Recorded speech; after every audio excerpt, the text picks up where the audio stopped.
Now, emergency workers who went to the mosque shootings have spoken out today. It's the first time that we've heard from those people who were on the front line of this, and they say they will never forget the scene of hatred that confronted them. The first call to ambulance services, we know, was taken at 1:44 p.m. on the Friday, and by 1:47 p.m, 6 more calls had been received. Now, ambulance officers have described having to lift up bodies to enable them to get into the mosque, while 111 call takers had to beg desperate family members to stay away from the scene. Now, Kate Newton heard the stories of those workers today, and just a warning, some of the contents of her piece are disturbing. This was the moment when reliving what happened on Friday became too much for ambulance officer Paul Bennett. You want to stay sitting here? No, I don't. You want to come? No, I don't. I want to go. Paul Bennett had just finished explaining the scene he and fellow ambulance crew members found when they arrived at the Deans Avenue Mosque under armed police escort on Friday, a scene of almost indescribable horror. We tried to get our stretcher into the mosque, but we couldn't because there were fatalities in the way. We ended up having to lift the bodies over top of other bodies onto our stretchers. There was no, and those people were bleeding, and there was a lot of blood. There was a river of blood coming out of the mosque, and that's a scene that you don't forget. It was literally flowing off terracotta tiles.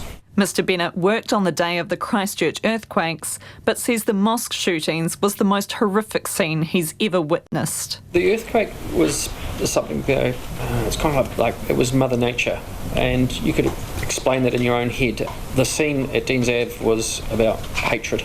That's the feeling I got from the Deans Ave site. His colleagues agreed. St John ambulance officers, 111 call takers and dispatchers had to contain their own emotions as they realised the enormity of what they were dealing with. Spencer Dennehy, who's been working as a call taker for less than a year, had to plead with one woman to stay away from the Linwood Avenue Mosque. Her husband and her 2-year-old baby were in the Linwood Mosque, so she was very, very emotional and hysterical, so I was trying to be very strong for her, and also she was trying to get to the mosque to save her husband and her baby, so obviously we were trying to tell her to stop because it wasn't safe for her to be there. They did both survive, but they are both in hospital. Yeah, which is a relief to see that. I did think about them all night. Ms Dennehy says she's only just starting to process what happened. Ambulance officer Karen Jackson says in the midst of all the chaos, everyone became single-minded about what they had to do. You just click into it and go into a mode and do what you have to do. Other emotions, personal emotions, get blocked out. Even bits of that scene that you can't do anything about actually get blocked out, and you focus your energy on what you can do. Shift supervisor and intensive care paramedic Jason Watson says despite the chaos that greeted them, emergency staff did an incredible job treating dozens of critically wounded people. A good half of the patients that I saw go into the back of ambulances I expected to die within an hour, and the fact that only one has is incredible and a plus to the entire Christchurch emergency service community and members of the public that helped. St John says a specialist psychological team has flown over from Australia to help support staff. That support, and St John's existing support, will continue for as long as staff need it.